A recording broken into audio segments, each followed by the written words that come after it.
Hi, I am Chitra. I am Madhvi. I'm Jyoti. I'm Suchitra. Together, we are your hosts On the Aedge podcast. We bring you stories and experiences From our experiments around learning, marketing, and design. These are stories of people, technology, And people interacting through technology. of what we see, create, and recommend.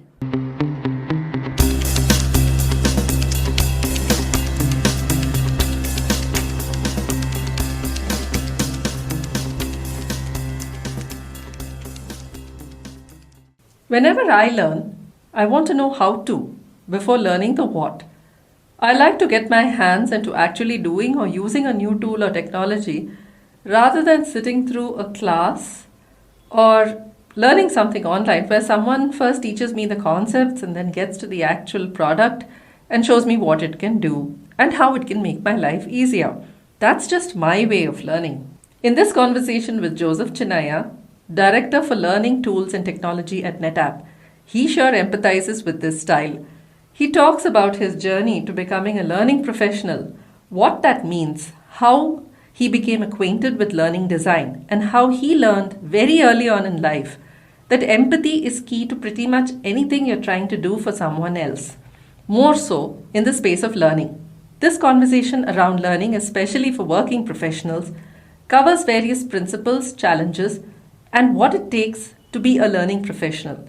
Joseph walks us through his role and responsibilities as someone responsible for learning infrastructure in his current job and leaves listeners with his advice for those considering a career in learning or aspiring to be part of this world. Listen on to this episode of the Aedge podcast. Joseph, a very warm welcome to you to the Aedge podcast. I want to say a big thank you for agreeing to be a guest on the podcast, and I'm looking forward to this conversation. Thank you, Chitra. Pleasure to be here.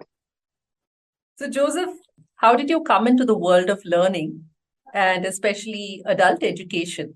What is your origin story? Quite interesting, actually. When I was in college, I think I started teaching my cousins, and I would host these informal tuition classes. They were all happy to come over to my place, and I loved teaching them. I think that's how I figured out that I really love teaching people. I like studying anyway. I used to love learning new things. It was really about the love for teaching people that sort of got kindled somewhere there. And as I was stepping into more of a work situation, I think the first thing I started doing was teaching paid tuition classes. So that was really, again, like a stepping stone into more of a professional or a paid sort of assignment where I started giving out tuitions and was teaching maths and science and all these things. And also music. Actually, I was teaching music at some stage. So I just felt like I really loved teaching. But the very first job I got in the corporate world wasn't necessarily fully about learning or teaching. It was more about technical support for a particular product. But the interesting thing happened that I was also made responsible for training customers on that product. Even though I didn't really join as a training professional, I got to do that. And what I realized over the 3 or 4 years that I did that job was that the part that really excited me the most was when I was training customers. I sort of really learned a lot about myself, and I realized that that was a passion that I should continue. And from then on, all the work assignments that I took on, all the projects that I took on were really about learning and training, and either to do with designing and creating training programs or to actually deliver them. Without really realizing, like, for example, I got into instructional design. I didn't know the term. I heard about it much later while I was already doing it for a fair bit. Kind of follow your passion and you get, I suppose you get lucky sometimes, but then also you draw that energy. And I think you talk to people, and I definitely spoke to people about what I would love to do, and I got those kind of opportunities. So that's how it sort of started. It's a very, very interesting set of experiences you've had, Joseph. I can feel a whole lot of questions popping into my mind. You started by giving informal tuitions, and then it somewhat became formalized when you started taking classes. Am I right in assuming that your audience was perhaps school going students or college going students? Yeah. That's how I started. I started with the school kids. I think they were in seventh, eighth, ninth grade. A couple of them were preparing for their 10th boards. So yeah, it was pretty much that. The music students were slightly more varied. They were school kids. They were grown-ups as well. So, but for the majority, I think it was definitely school kids.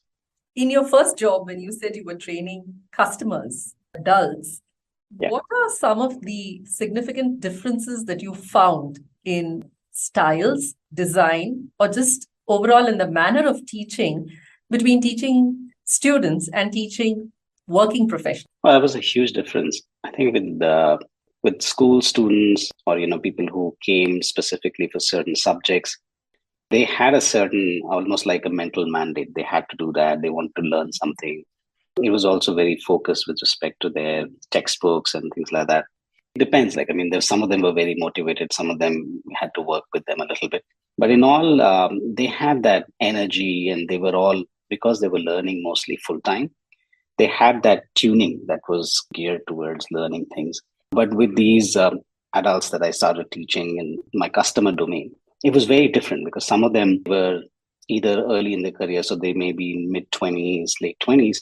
But then some of them were seasoned professionals. They had been working in that domain for 20, 25 years. So they were basically crossing over from traditional video editing systems and audio editing systems to new age computer based systems. So they had a lot of resistance actually to change, and I had to really work with them to make them comfortable and to make them realize that this is not very difficult, and I had to literally get them at ease with the concept or the subject itself, and the fact that they had to learn a new language in terms of digital technology, but then also they had to learn a new set of applications. They had to learn new workflows. So it was much tougher actually to teach these customers, but eventually, it was also about striking a rapport with them, making them comfortable, and helping them transition by connecting their own concepts of what they were doing in their current systems to what they're doing in the digital systems.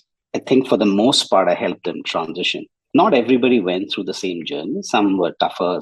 Some people adopted much quickly. But yeah, there was a huge difference between these two audiences. So I learned a lot in moving through those phases. I had to adopt my teaching or training style. I had to be much more conscious of the fact that there was much more resistance and change with these customer audience. Wow, that sounds really, really interesting.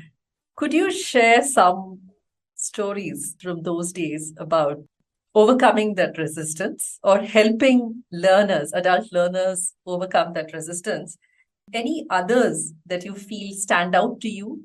Learning moments where you took away perhaps learning about yourself and something that helped you apply later on in your career? I would say there were a couple of examples. This was probably 20 years ago, but I still remember them very clearly because there was an instance where I went to this government institute. They were a research agency, produced a lot of media, a lot of documentaries on what they were working on, what their scientists were doing. So they were using traditional equipment, and then they had to move on to these digital systems. Me and one of my colleagues, we went there, we set up the entire system. They literally thought of us as like, these people have come here to change our jobs. Why are they here? Almost that kind of thing, right? We had to first of all strike a rapport with them. Yet I remember taking them out for tea, just trying to understand what they're going through. What are some of their questions about just this transition, not just about learning a new system, but about their job and how's that changing. I would say that I grew up with a sense of empathy firmly entrenched in me. I mean, the family environment and the way I grew up and the way my parents were, I think kind of learned this pretty early in life that you had to really understand the other person's perspective before you try and establish something in their mind about what you are there to do or what you want them to understand.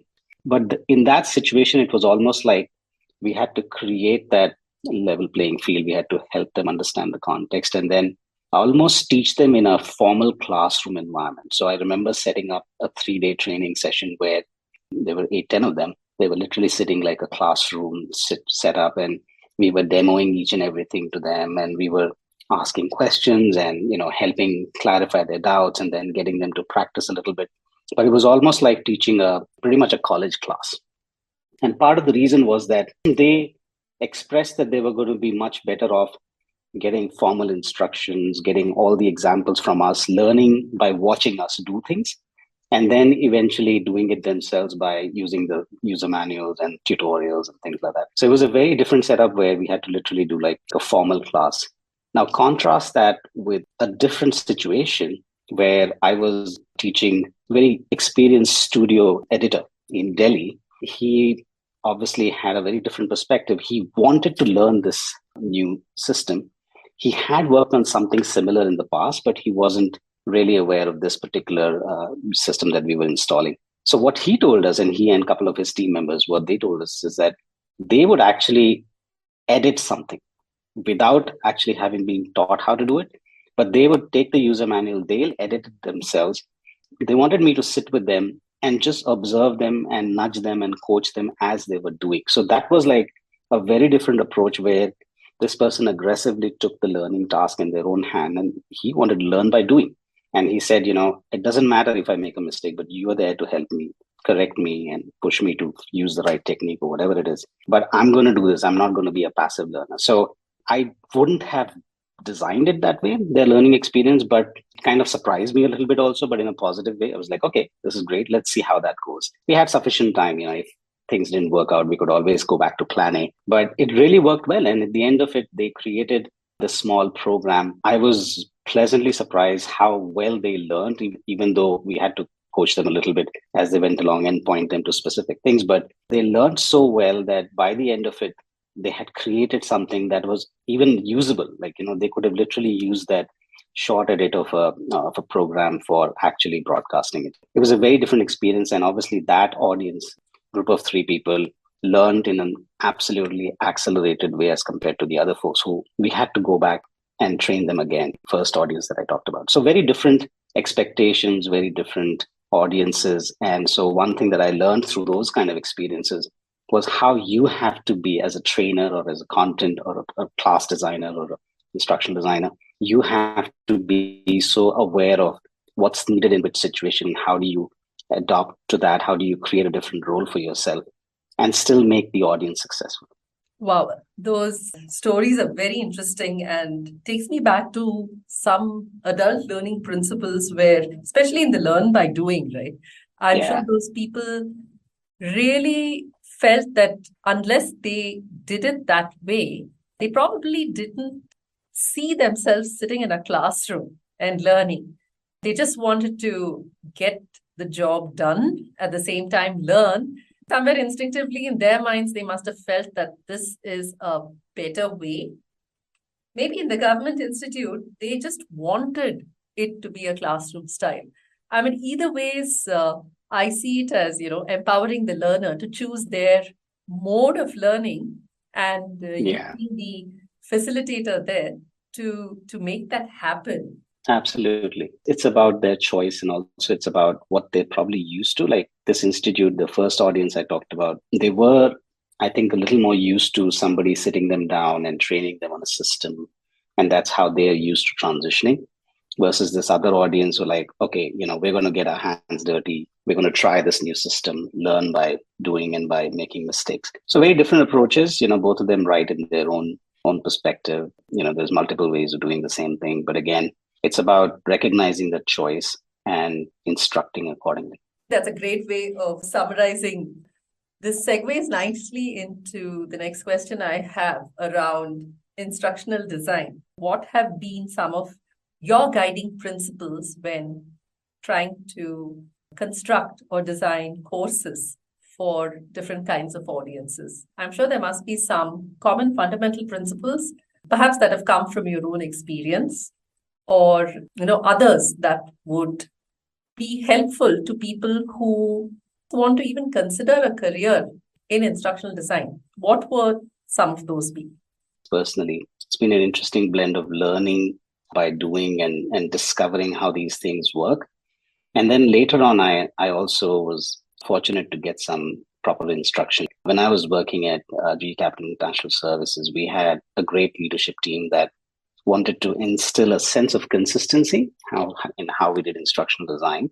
So they exposed us to certain instructional design programs where we learned some of the principles and how you can not just by instinct or by your own creativity, but scientifically design learning programs that can be successful, have a better chance of being received in the right way. So whether it's to do with Bloom's taxonomy, where you understand the level of instruction, the level of need, and certain parameters like that, and then how do you design a level of interest in the program to get attention, and then tune the learner more in terms of how they might be receiving learning, and then help them reinforce it and remember it for a longer period. So all those things, I think by teaching, because I was also involved in teaching new instructional designers how to do effective training development design.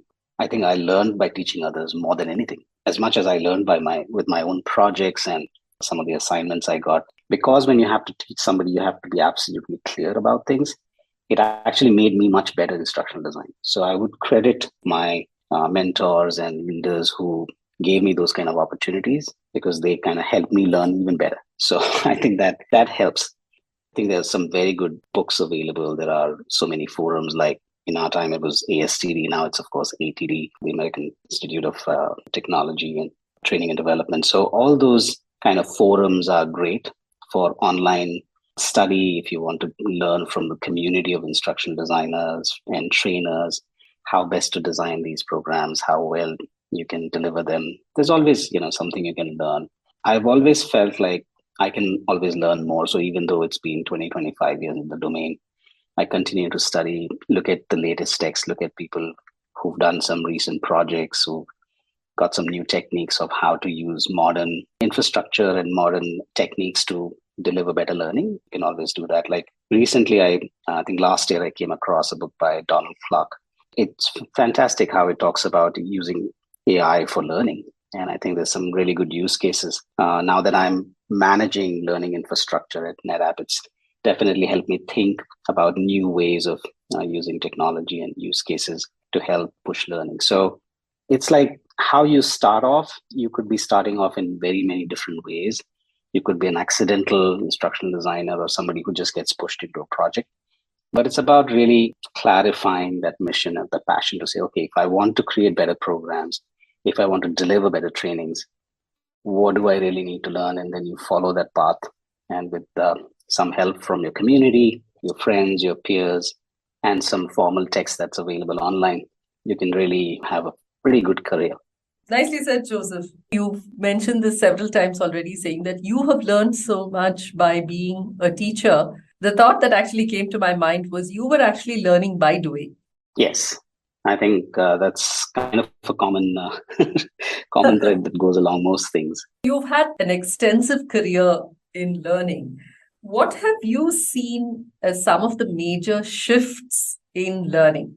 So we'll start with first attention spans. You mentioned retention and recall. These are two major cognitive measurements which actually determine the effectiveness of learning in a large number of ways in which learners are assessed and continue to do so even today. But attention spans have greatly diminished. I know that very often we are creating learning material. We ensure that the viewer is not engaged for more than, let's say, 8 or 9 minutes, or there is a particular amount of time that somebody will spend on a visual and a certain matter on the screen. And that time span just seems to be diminishing. And today, there is so much information that's consumed in so many different formats that there's actually a lot of fatigue on the learner. What have you seen as significant shifts, and what do you think people, especially learning designers, should watch out for or try to adapt or do differently to cater to these changing paradigms? Yeah, I think it's a great question. And honestly, it's even difficult to address in a short time span, because there's just so much that's happened in the last 15, 20 years. More so in the last, I think, 5 years, if you see. One of the things that I've seen shift dramatically is just the scope of what people do and I'm talking about workplace learning at this point in time, but how things have changed, the expectations from the modern worker in terms of what they're expected to do on a day-to-day basis, how they rapidly change their role, their jobs, even within a certain job, the span of things that they're expected to do. Those things have fundamentally changed.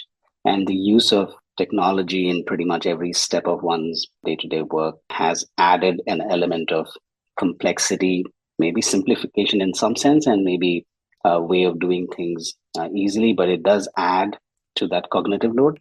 For example, if you could design a user manual or some sort of a job manual for somebody 15, 20 years ago, it's very hard to do that today. I mean, companies are struggling to put proper definitions for roles because they shift so often. And how do you create that consistency for people to perform one thing perfectly every day? It's not happening anymore. And that's partly also because we're so adaptable as human beings, as people who are now starting to work, or they've been working, let's say, in the last 5 or 7 years. Their ability to assimilate and perform some of these new jobs and roles is very different from what it was 15, 20 years ago. What has happened is that it's become more complex to design trainings in context of one's job, quote unquote, in a longer sense. But we have to think about what they're doing. We have to think about their needs in specific moments of their work. So a lot of people today are talking about learning in the flow of work. It's not just a buzzword, but I truly feel that that's a very relevant direction for learning,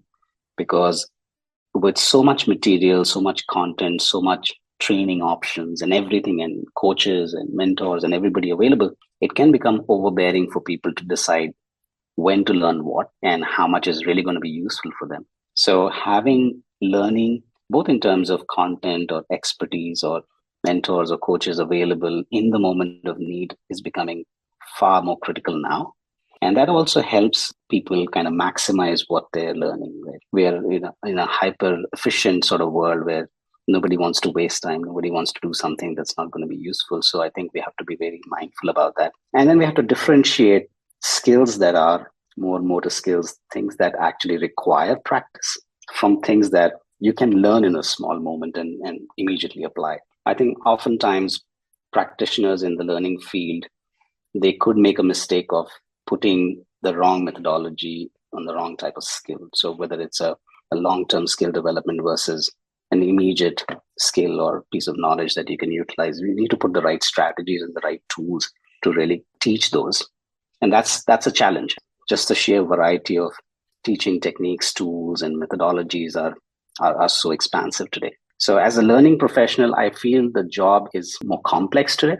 It is something where you have to make a lot of choices as a learning professional in terms of what you're going to use to design what kind of program, when do you interject, when do you actually deliver that, how effectively can you transmit that for the user. So that's why things like microlearning are so in vogue, because that sort of suggests a phenomena where you can do something very quickly. It's a short bite and you can use it immediately, those kind of things. But not everything can be microlearning. That's important also to understand, which I think is not that easy for people to understand, because there are some things that will take time.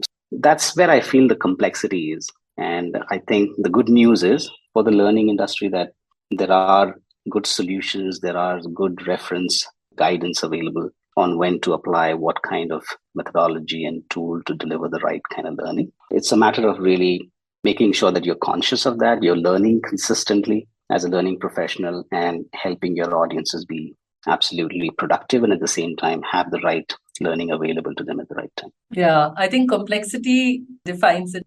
Even for learning professionals, you constantly have to evolve and adapt, and much, much more today than ever before. Just the rate of change is that much more. Yeah. You mentioned that you were responsible for learning infrastructure. What does that job look like? What are some of your responsibilities? What is it that you are always looking out for in terms of being able to do your job well? Yeah, it's a very interesting role. In any medium to large company, you'd have a learning organization that may have a few people dedicated to the technology side of learning. In NetApp Learning Services, we have a team that's dedicated to our learning infrastructure, tools and technology and innovation. And really fortunate to be leading that team. As part of that, the charter is really to provide best-in-class learning tools and technologies. Our team, which is designing the training, developing the training, delivering the training, but then also from a user point of view, to have the right learning management system, have associated technology platforms available so that we can deliver them various learning modalities as effectively as we can. So just to give you an example, my team manages an entire technology stack. Just think of it as a company having an IT team, right? It's very similar to that, just a microcosm of that within a learning organization, an IT team, making sure that users can log in into the systems correctly. They don't have any issues. They have the right experience. When they look for something, they can find it.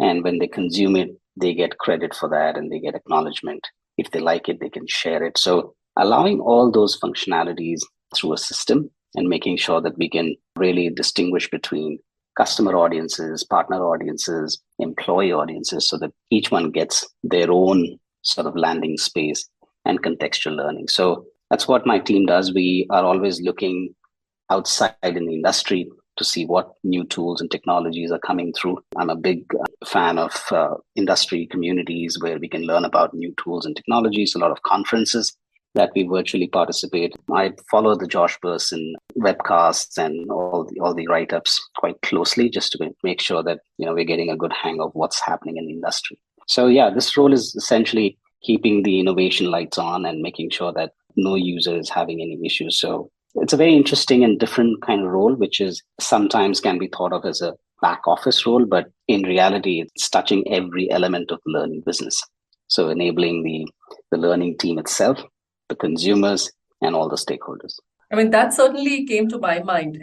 Sounded like it was a very end-to-end role. And it's an interesting one, especially for me, because I've been an instructional designer, I've been a regional training manager, I've been a content development manager, I've done field enablement. So having done a lot of those roles, I always had this passion for finding new technologies for learning and how to effectively produce content or deliver content. So when I got a chance to play this role more formally, I was a great opportunity to try this out and see how I can add value to the business. It's a very different thing when it comes to full-time managing that kind of portfolio. It gives you a lot of context and helps you learn the learning business, the learning and training business from a completely different point of view. And I would highly recommend it for anybody who's had a few years in the learning industry and they have a chance to play a role like this. It just exposes you to so much on the learning technology side that you learn so much about how you can deliver better programs. It certainly sounds like a very, very interesting, very, very fully involved role,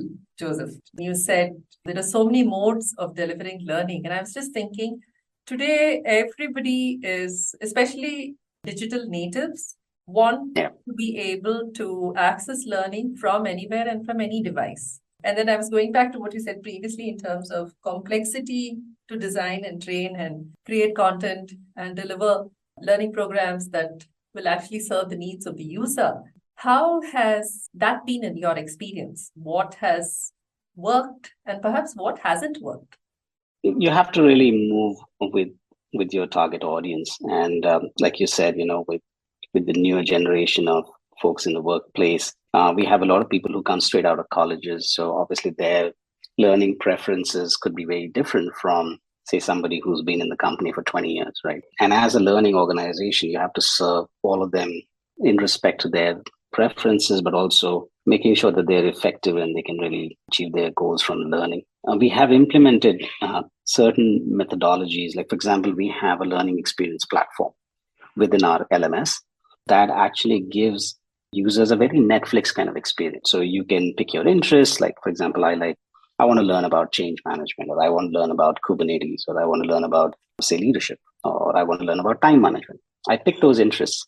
And within a certain module of the learning management system, I get feeds on these topics, just like Netflix, just like you watch a certain type of movie or you say that this is what I'm interested in, and you get feed for those kind of programs. So it's a very contemporary, very intuitive way of driving learning consumption. And we've seen uptick from certain kind of audiences who like that kind of interface. And then we have the standard vanilla catalog-based learning discovery module as well. They just want like a simple interface. I just want to put my training topic and I want to see certain options, and then I pick which one I want to do. So we give them various methods in which they can discover training. In fact, we're just experimenting and piloting a project just now where we are bringing that level of discoverability for training right within Microsoft Teams. because in the organization, they're using Microsoft Teams as a standard communication tool, and it's becoming a standard tool for day-to-day usage. If you can search for training right within Teams, you don't even have to go into another interface. So that's resonating with some of our audiences. And so that's what we're trying to do is see what's available. How can we experiment with these new methods and provide our audiences with a way of capturing learning in the way they want.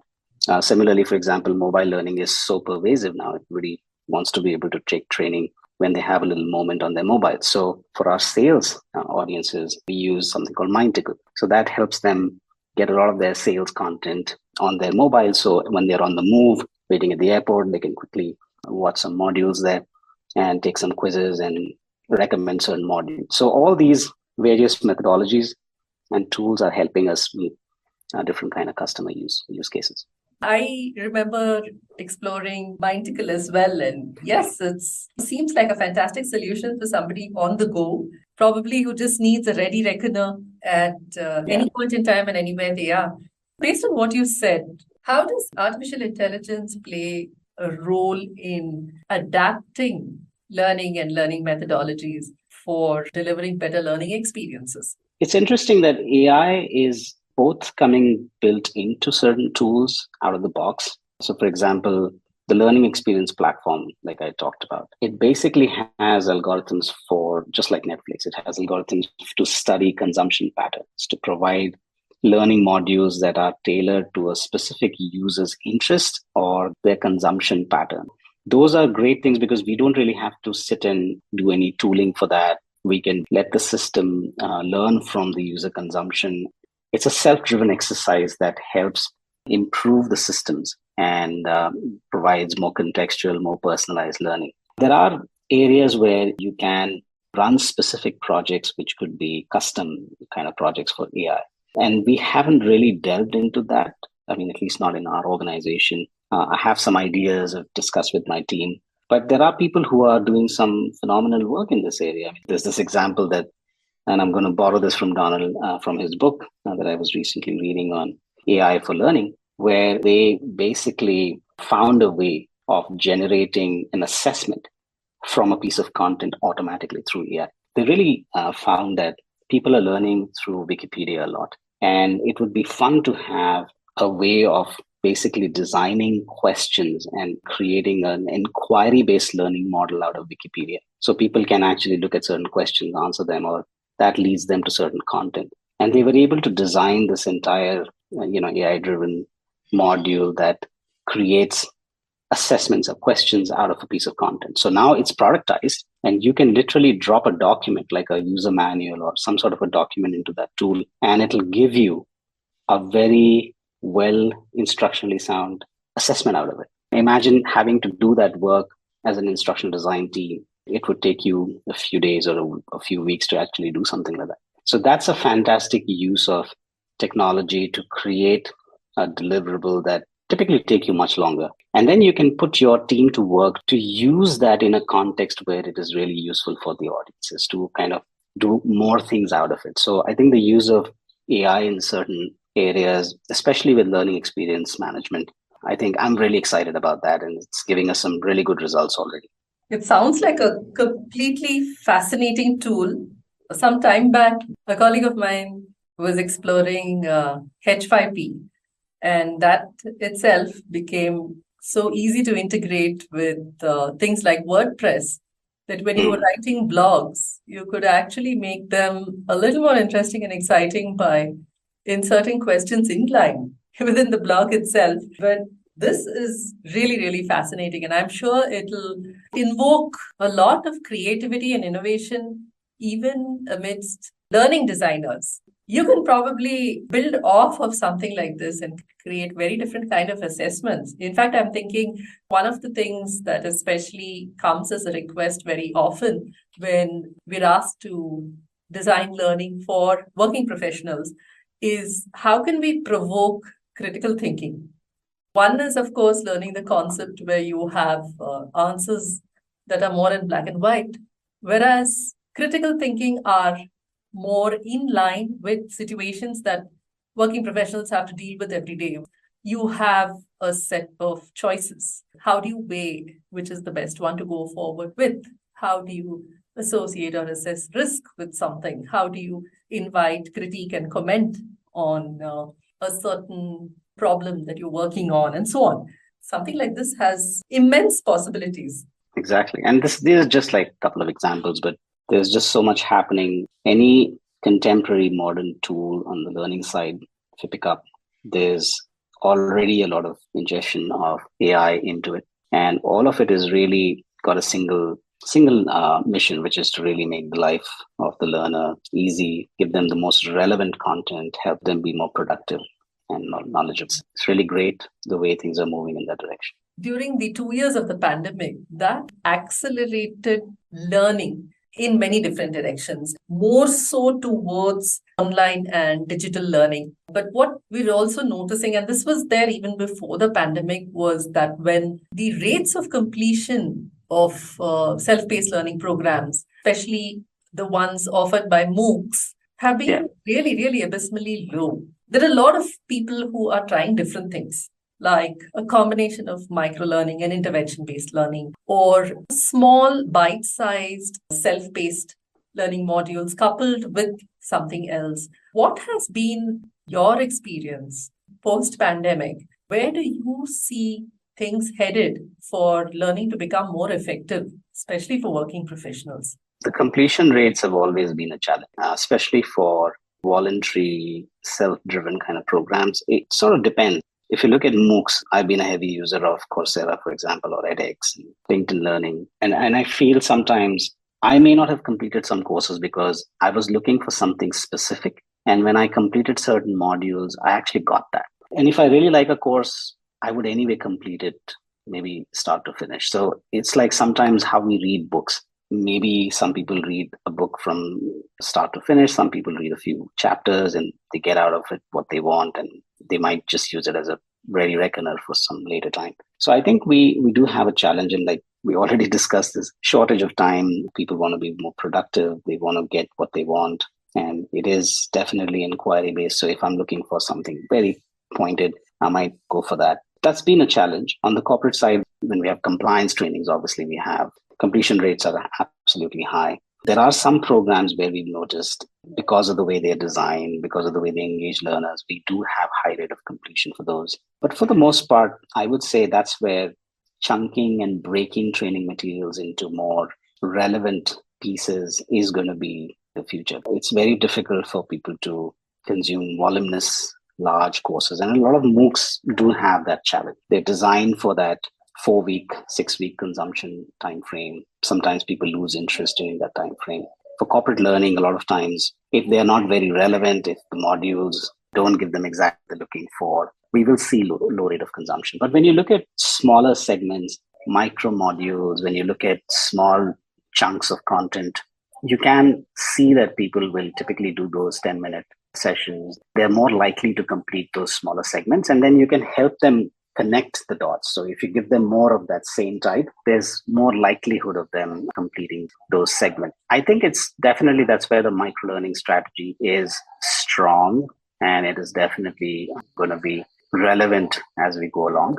The way some of the macro dynamics are changing for the corporate world, where the roles are changing, you're seeing post-pandemic, different kind of business challenges have cropped up. Collaboration has been a challenge, getting people on the same page, hiring new talent because of a lot of churn in the industry. I think all those things are leading to need for specific learning or up-levelment of competencies. So I think that's definitely going to require more training. But again, as we go along, I think the important thing is to design them with the level of efficiency and ease in mind, not really force learning into certain broad structures. Nicely said, Joseph. Thank you. I didn't realize how soon this much time had passed. But before we draw this conversation to a close, and I do hope we have many more, because I do have a lot more questions to run through by you. What is advice that you would like to share with people aspiring to be part of the learning design community or becoming learning designers? It's hard for me to generalize, but I would say I think the passion for teaching is definitely a common one I've seen most between me and my friends who are in this domain. I think we all love to teach. We all love standing in front of an audience, whether it's virtual or real class, to teach something, to convey something, to help somebody understand and perform better. That's such a pivotal piece of passion that I would say, that's helped many people. The other thing is just simply helping other people grow. If you like to help other people, if you feel like you get a great sense of satisfaction when you're able to guide somebody in the right direction. Those are all intrinsic factors that really help build a long career in learning. I know people who get into maybe this profession, just like any other profession, and then they feel that it's not really for them. So it's also maybe one thing to check is if you're new into this area, if you're still finding your feet, look around, and there's so much that's happening even within the training and development industry. There are so many career options. There are so many roles that are there. There's a role on the technology side. There's a role on the training delivery side.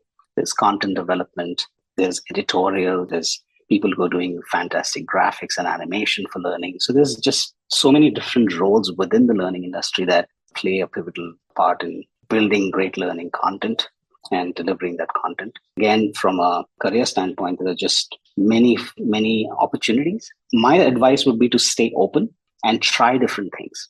In my almost 25 years of experience, one of the things that I'm really thankful about is that I've always liked to step out of my whatever role that I've started doing really well and try something different. And I've had supportive leaders and managers around me who let me do that at the cost of failure, but it's all been good. I think we can work things out together.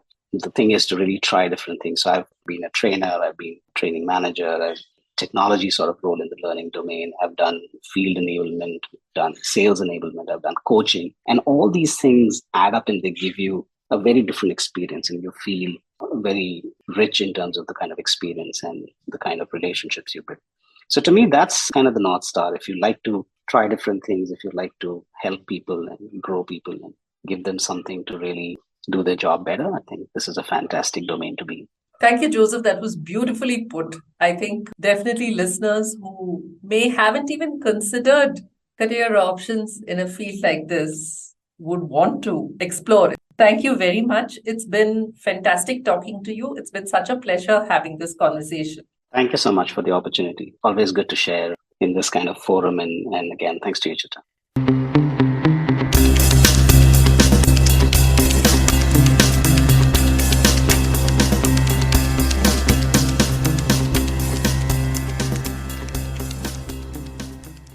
Please subscribe to the Aedge podcast on your favorite podcast channel.